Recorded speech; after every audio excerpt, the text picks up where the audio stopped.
चलिए स्टार्ट करते हैं। चलिए आज का टॉपिक हमारा क्या है?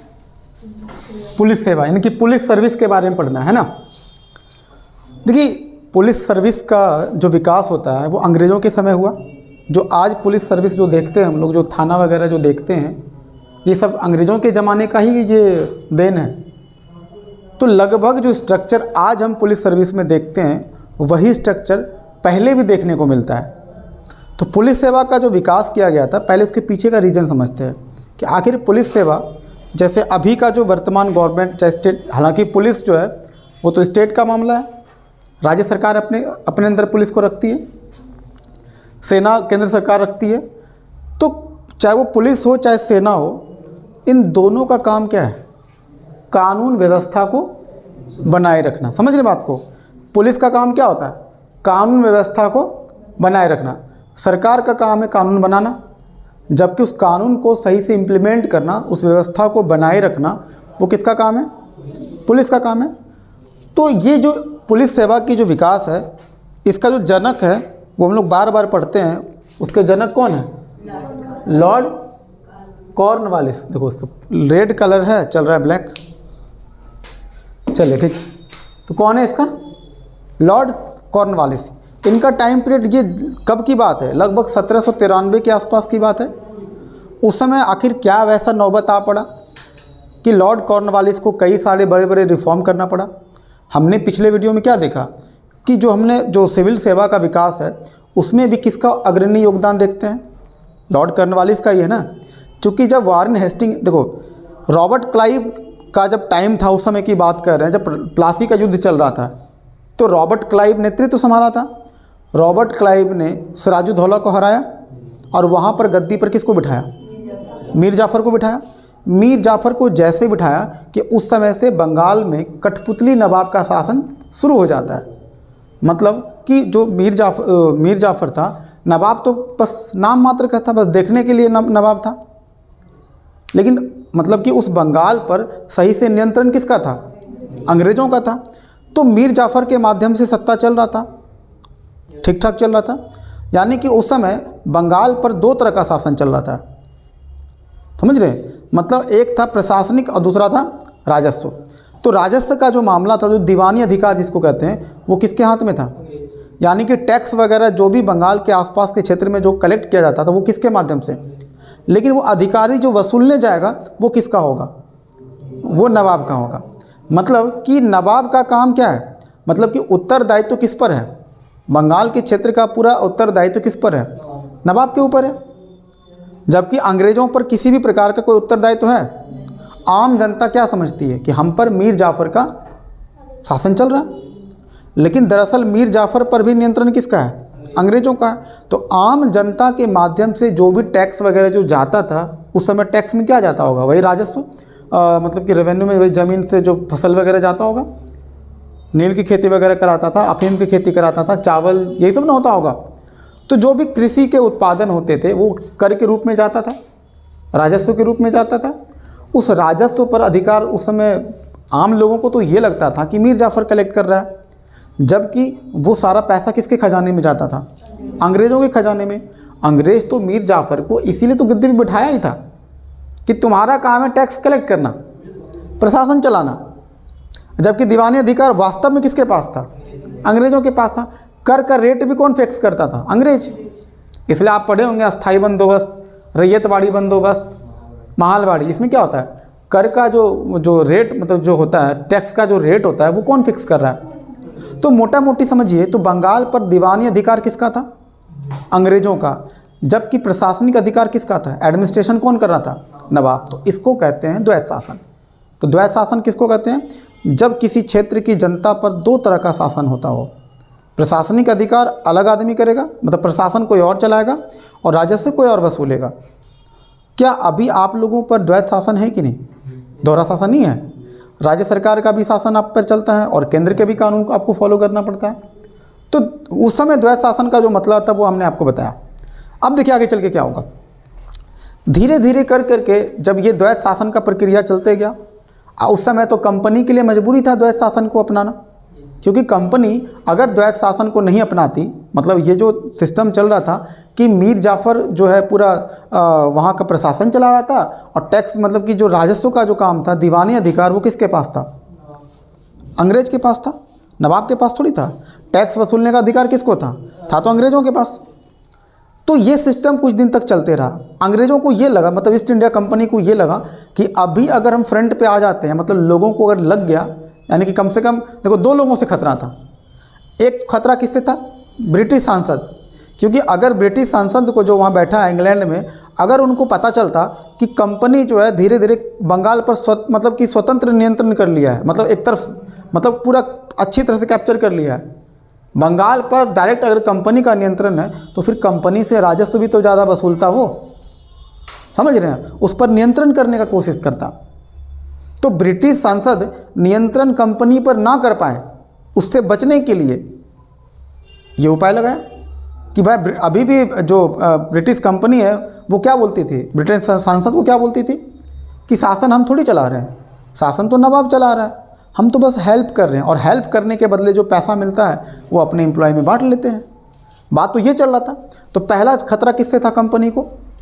कंपनी को पहला खतरा था ब्रिटिश संसद को। तो देखिए हम यहाँ पे थोड़ा सा लिख लिख के आपको समझा भी रहे हैं। ईस्ट इंडिया कंपनी को 2 लोगों से खतरा था। एक किससे था? ब्रिटिश संसद, और दूसरा किससे था? अन्य यूरोपीय कंपनी, अन्य यूरोपीय कंपनी। देखो इन दोनों से चैलेंज क्यों मिलता है? क्योंकि जैसे ही पता चलता है कि ईस्ट इंडिया कंपनी के माध्यम से बंगाल पर प्रत्यक्ष नियंत्रण हो गया है।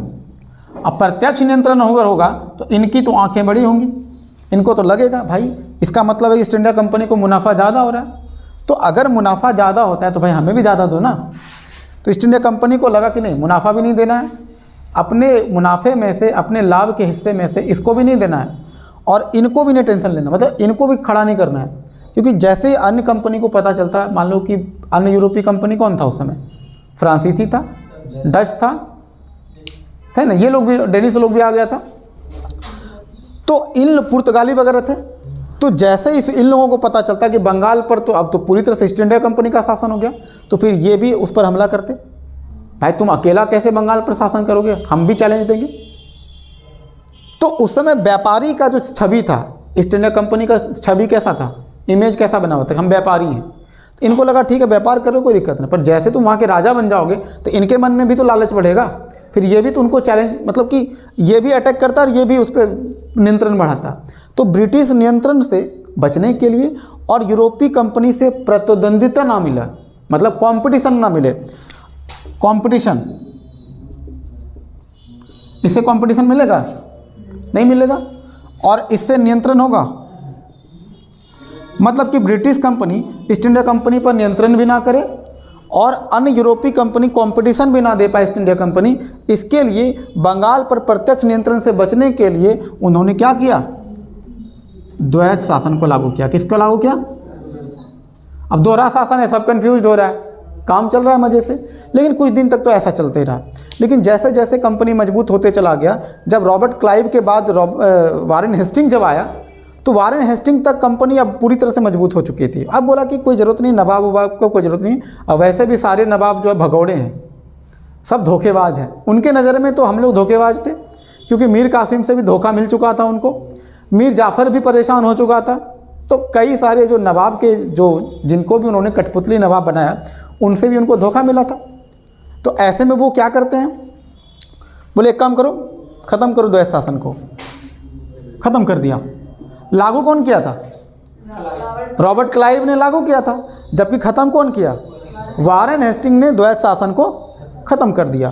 तो जैसे ही वारेन हेस्टिंग ने ख़त्म करेगा द्वैत शासन को, अब ये पूरा नियंत्रण किसके हाथ में चला जाएगा? बंगाल पर प्रत्यक्ष नियंत्रण किसका हो जाएगा? कंपनी। अब खुल के कंपनी बोलेगा कि हम यहाँ पर पूरा नियंत्रण करेंगे। किस पर? बंगाल पर प्रशासन अपना चलाएंगे। प्रशासन चला भी रहा था, सब चीज़ ठीक ठाक चल रहा था, लेकिन धीरे धीरे क्या होने लगे, जो कंपनी के जो एम्प्लॉय थे वो भ्रष्ट होते चले गए, करप्ट थे। अब भ्रष्टाचार बहुत ज़्यादा बढ़ गया था, मतलब कंपनी के जो कर्मचारी थे वो अपना निजी व्यापार करने लगे थे। मतलब ईस्ट इंडिया कंपनी वाला तो माल ढोकर ले ही जाता था, साथ ही साथ कंपनी के जो एम्प्लॉय थे वो भी अपना सामान साथ में ढोकर ले जाता था, वो भी जाके बेच देता था। मान लो चाय, अफीम, ऐसे तो अफीम और चाय और खाद्यान्न के बहुत सारे फसल जाते थे भारत से, लेकिन वो अपना भी थोड़ा सा मोटरी चोटरी लेके चला जाता था। चलो भाई मेरा ये मेरा है, इसको साइड से हम बेचेंगे, अब बेच करके सारा मुनाफा हम खुद कमाएंगे। वही वाला एग्जांपल जैसे आपको पहले बताए थे कि साड़ी दुकान में कोई स्टाफ काम कर रहा है, अरे अभी तो वो सैलरी पे काम कर रहा है, लेकिन अगर वो ऐसा करे कि साइड से साड़ी को बेच दे चुरा के, तो उसको मुनाफा ज़्यादा होगा ना। तो वो तो लूप होल है, भ्रष्टाचार है इसको कह सकते हो। तो ये चीज़ें तब चला। तो लॉर्ड कॉर्नवालिस जब आता है 1790 के बाद, तो वो देखता रे बाप भ्रष्टाचार ज़बरदस्त बढ़ चुका है, और इससे कहीं ना कहीं ईस्ट इंडिया कंपनी को घाटा भी हो रहा था। लॉर्ड कॉर्नवालिस को भी भेजा कौन था वहाँ से? ईस्ट इंडिया कंपनी और ब्रिटिश सांसद, जो क्योंकि यही लोग मिल करके भेजता था। मतलब देखा जाए तो ओवरऑल ईस्ट इंडिया कंपनी भी नाम का ही था, असल में सारा नियंत्रण ईस्ट इंडिया कंपनी पर भी किसका था? ब्रिटिश सरकार का ही था। वो कहने के लिए कि ईस्ट इंडिया कंपनी का शासन था, ठीक है, शुरू में व्यापारी था, लेकिन जब वो व्यापार करने के लिए भारत आता जाता था, उसको खर्चा कौन देता था, सपोर्ट कौन करता था? ब्रिटिश सरकार ही किया, तब ना वहाँ से जहाज लेकर के पहुँच जाता था यहाँ पर बंदरगाह पर, चलो भाई नील लोड करो, अफीम लोड करो, और सब लेकर के फिर पहुँच जाता था। तो खर्च तो सारा मतलब सपोर्ट तो पहले करता ही था।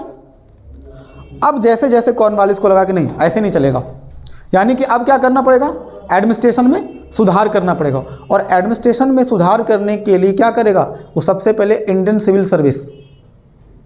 तो देखो सिविल सेवा का जनक भी कहते हैं उसको, किसको? लॉर्ड कॉर्नवालिस को। और फिर इसी तहत उसी टाइम लगे हाथ, बोला कि सिविल सेवा तो होगा ही होगा, साथ ही साथ हम पुलिस सेवा भी मतलब स्टार्ट करने वाले हैं। अब क्या अंतर है दोनों में? सिविल सेवा और पुलिस सेवा का काम क्या था? देखिए जो सिविल सेवक होते हैं वो राजस्व को वसूलने में अच्छे कार्यकुशल होते हैं, मतलब बहुत अच्छे माने जाते हैं कि वो टैक्स को वसूलना जानते हैं। अभी भी जो डीएम वगैरह जो बनते हैं उनका काम क्या है? जिले के टैक्स पर नियंत्रण रखना। कई प्रकार का टैक्स वो भी लगा सकता है छोटे मोटे स्तर पर। तो टैक्स का कलेक्शन यानी कि राजस्व के मुनाफे में वृद्धि हो। और जब कोई सिविल सेवक होगा तो सिविल सेवक जो नीतियां बनाता है वो क्या बनाते हैं? नीति, पॉलिसीज बनाते हैं। उन नीतियों के माध्यम से काम चलेगा। तो सिविल सेवक के माध्यम से वो टैक्स वगैरह जो है वसूलने में अपना वृद्धि हो गया। अब पुलिस से फ़ायदा क्या हुआ कि वहाँ पर आसपास का जिस एरिया में मतलब ब्रिटेन का जहाँ पर शासन चला, हम बंगाल की बात कर रहे हैं यहाँ पे, तो वहाँ पर लोग कभी कभी ऐसा हो सकता है ना कि टैक्स देने से मना कर दे। टैक्स वसूलने कौन आ रहा है? सिविल सेवक। लेकिन अगर टैक्स देने से मना कर दिया फिर क्या होगा? चल भाई डंडे लेके आ जा, दो इसको 10 डंडा, 20 डंडा उसको, तो ज़्यादा हीरो बन रहा है। समझ रहे हैं? तो ये सिस्टम था। पुलिस के माध्यम से जो दमनात्मक कार्रवाई कहते हैं उसको बहुत ज़्यादा पनिश किया जाता था लोगों को, कि अगर कोई गड़बड़ करेगा तो भाई पनिशमेंट देने के लिए हम लठैत भी तैयार करें साथ में, चिंता मत करियो। एक आदमी जाएगा प्यार से दुलार से बात करेगा, टैक्स दे दो, इतना % टैक्स लगाएं, नहीं दोगे तो फिर यह है साथ में हंटर लेके पहुंचेगा। तो सिविल सेवा के साथ साथ जो पुलिस सेवा का जो विकास किया गया था वो दरअसल कानून व्यवस्था को बनाए रखने के लिए। तो देखिए पुलिस सेवा से फ़ायदा क्या होगा? इससे ब्रिटेन को क्या फ़ायदा होगा? इससे कानून व्यवस्था को बनाए रखेगा, और ये कानून व्यवस्था जितना अच्छा बना रहेगा ब्रिटेन के लोगों को राजस्व को वसूलना उतना आसान होगा। अब कोई व्यक्ति यहाँ का विद्रोह नहीं कर पाएगा। आंदोलन अगर देखिएगा आगे चल के जितने भी आंदोलन या विद्रोह होता है तो ब्रिटेन के सिपाही वगैरह पुलिस को भेज देता। पुलिस भी रखता है सेना, हालांकि सेना को बड़े स्तर के लिए रखा जाता है, पुलिस को तो छोटे छोटे स्तर पर रखा जाता है ना। अभी आपको जस्ट बताने वाले हैं, जैसे कई सारे जो जिला होता है उस जिले को कई सारी पुलिस चौकियों में विभक्त किया जाता है। एक जिले में कई सारी पुलिस चौकी होगी। अब पुलिस चौकी का मतलब क्या होता है? थाना समझ लीजिए, है ना। बचपन में हम पुलिस चौकी का मतलब पता है क्या समझते थे? कि चौकी पर पुलिस लोग बैठता होगा, एक जगह होगा जहाँ पे मतलब कि बहुत सारा चौकी लगा होगा लकड़ी वाला, उस पर सब पुलिस लोग बैठते हैं, उसको पुलिस चौकी कहते हैं, ये समझते थे। आज सच में थाना में जाकर हम चौकी भी देखे हुए हैं, इसमें हमको पुलिस चौकी नज़र आता था।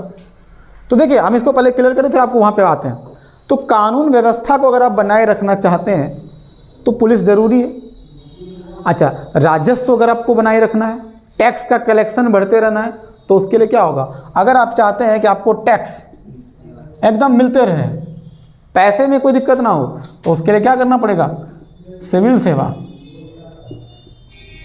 यानी कि अगर कल के डेट में अगर आप सिविल सर्विस का एग्ज़ाम क्लियर करते हैं तो कहीं ना कहीं किसी न किसी माध्यम से आप सरकार को राजस्व बढ़ाने का काम करेंगे, ठीक। और जो पुलिस में जिसका हुआ है उसका काम क्या है, आपको राजस्व वसूलने में कोई दिक्कत ना हो, उसके लिए क्या करेगा, हंटर लेके पहुंचेगा साथ में, समझ रहे काम। तो पुलिस सेवा भी ज़रूरत है और आपका ये सिविल सेवा भी ज़रूरत है। आगे चल के जब आपको न्यायिक सेवा पढ़ेंगे तो वो भी ज़रूरत है, क्योंकि जब फ्रिक्शन होगा, झगड़ा होगा, मुद्दे बढ़ेंगे, विवाद होगा, तो ऐसे में न्याय की अवधारणा भी सामने आएगी। लोगों को जस्टिस भी चाहिए भाई। अब वो दरअसल वो भी जस्टिस कैसा था, ज़्यादातर वो जस्टिस किसके फेवर में था, अंग्रेज़ों के फेवर में था। क्योंकि हम जब ब्रिटिश न्यायिक व्यवस्था, जब इसके अगला टॉपिक जब आपको पढ़ाएंगे तो वहाँ आपको हम बताएंगे अच्छे से कि ब्रिटिश न्यायिक व्यवस्था पढ़ेंगे, सुन के बड़ा अच्छा लगेगा, चलो भाई बहुत अच्छा लगा कि अंग्रेज़ों का भी अंग्रेज सबका मतलब बराबर, कानून के नज़र में सब लोग बराबर होंगे, पर दरअसल में ऐसा कुछ नहीं था। तो ये वाला बात तो आगे चल के पढ़ेंगे, ठीक है। तो ये पूरा इसका बैकग्राउंड समझ में आया कि पुलिस सेवा को व्यवस्था क्यों किया गया। मामला वही था, द्वैत शासन पहले आया, द्वैत शासन को ख़त्म करके फिर मतलब द्वैत शासन शुरू में था जब कंपनी को बंगाल पर कैप्चर करना था, फिर बाद में जब लगा कि अब कैप्चर हो चुका है तो द्वैत शासन खत्म करेगा।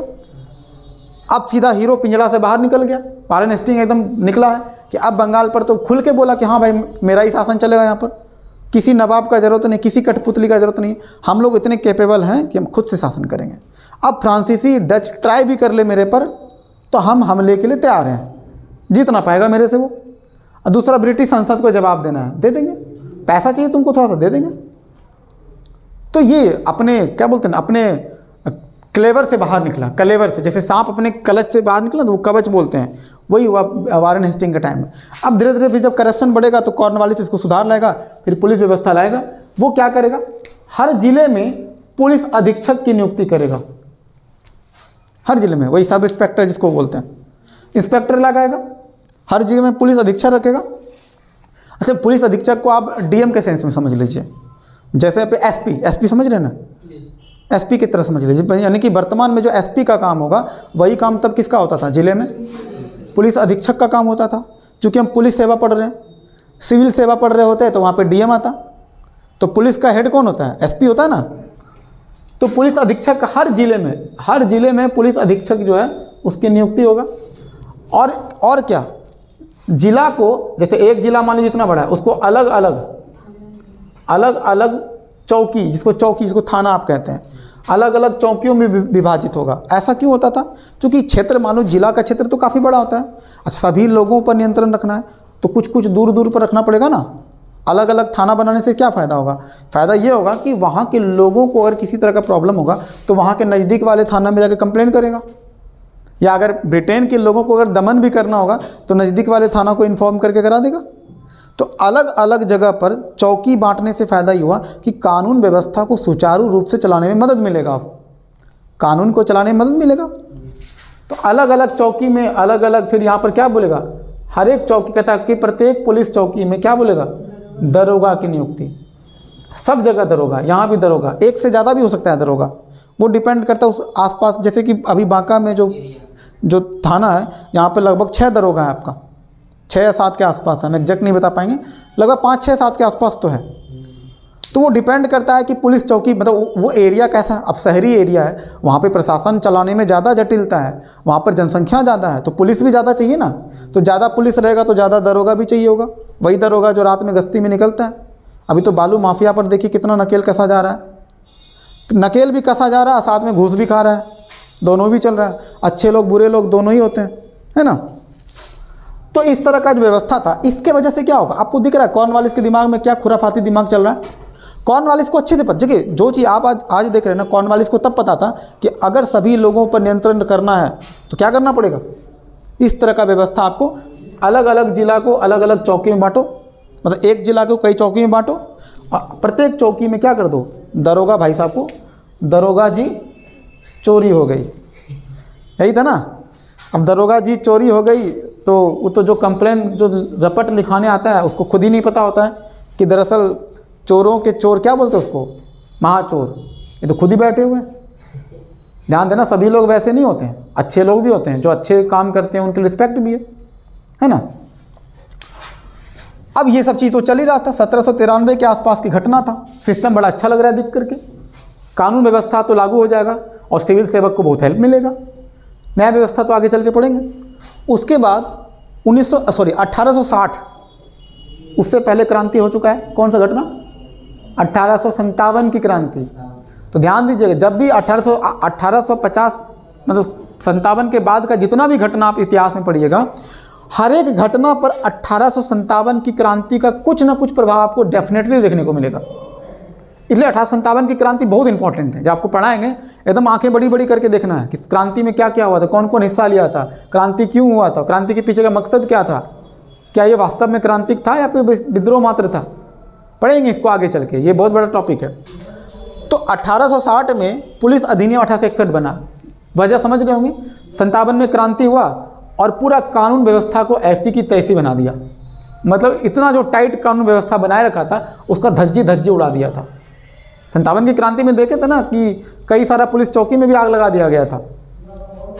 उसके बाद क्या होता है कि पुलिस अधिनियम जो 1861 में बना, उसमें पुलिस महानिर्देशक का एक पोस्ट आया।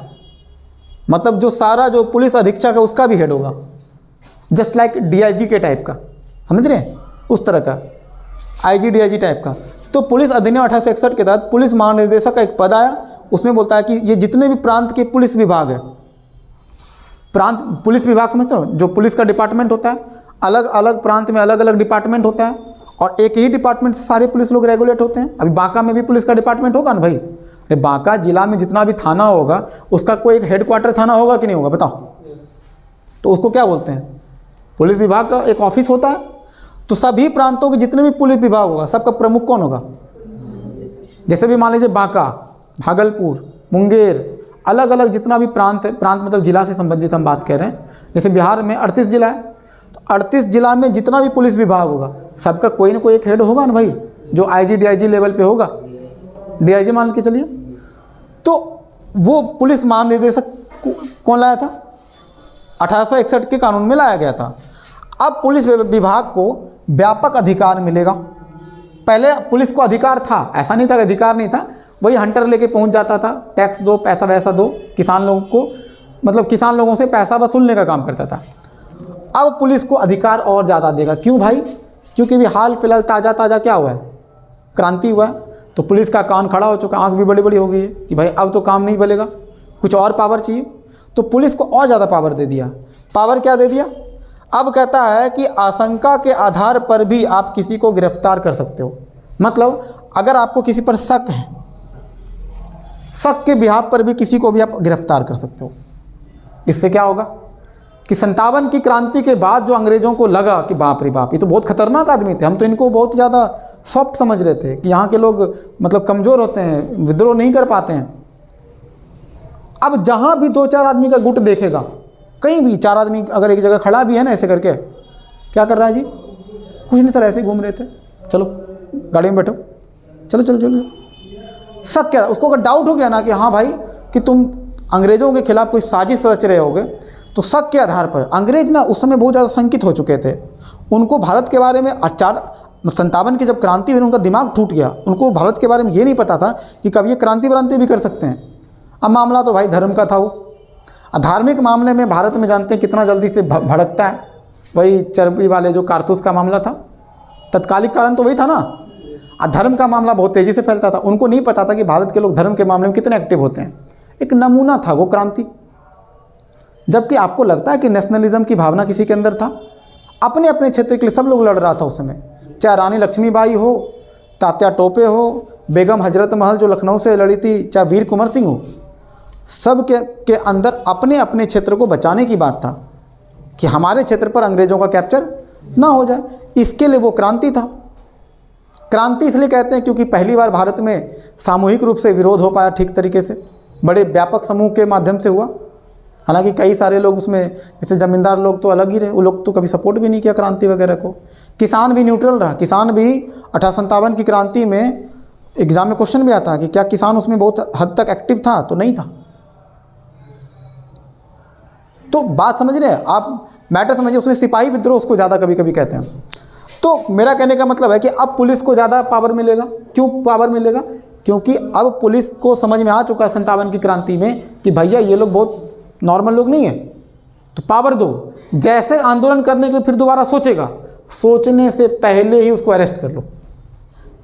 ले भाई, तो कानून टाइट कब होता है? जब वहाँ पर कोई कांड ऑलरेडी हो चुका है। इसीलिए 57 में क्रांति हो चुका है, कांड घट गया है, घटना घट चुका है। इस वजह से पुलिस को और ज़्यादा व्यापक मतलब होता है बहुत ज़्यादा अधिकार दे दिया। अगला क्या देखते हैं, थोड़ा सा पुलिस व्यवस्था में और सुधार हुआ। लॉर्ड कर्जन, आपको याद होगा कर्जन, बंगाल विभाजन पढ़े थे ना। कर्जन का दिमाग थोड़ा विभाजनकारी दिमाग था कि अगर भारतीयों को कमज़ोर करना है तो बंगाल को अलग करो। 1905 में स्वदेशी आंदोलन भी होता है बंगाल विभाजन के खिलाफ। ये सब तो घटना हम पढ़ेंगे ही पढ़ेंगे। कर्जन का दिमाग समझिएगा कैसा है, विभाजनकारी दिमाग है। 57 की क्रांति को उन्होंने भी समझा कि ये लोग जब एक हो जाते हैं तो बहुत दिक्कत होता है। तो जब कर्जन का टाइम आएगा तो क्या करेंगे, यहाँ पर लोगों को अलग करने का दिमाग लगाएगा। जैसे कि बंगाल को ही पूर्वी बंगाल और पश्चिमी बंगाल में बांटा गया ना भाई। लॉर्ड कर्जन के टाइम में 1902 में एक लॉर्ड फ्रेजर थे, बहुत ही मतलब कमाल के व्यक्ति थे। उनको अध्यक्ष बनाया गया किस चीज़ का? पुलिस विभाग के बारे में बोला गया आप पुलिस को और ज़्यादा रिफॉर्म करना चाहते हैं। इतना तो ठीक है कर दिए हो, लेकिन थोड़ा और पुलिस व्यवस्था को और बेहतर बनाना चाहते हैं। चूँकि अभी मामला और बढ़ते जा रहा था। 1885 में कांग्रेस की स्थापना हो चुका है। अब कांग्रेस लोग क्या करेंगे, धीरे धीरे अंग्रेज़ों के खिलाफ ही तो थे।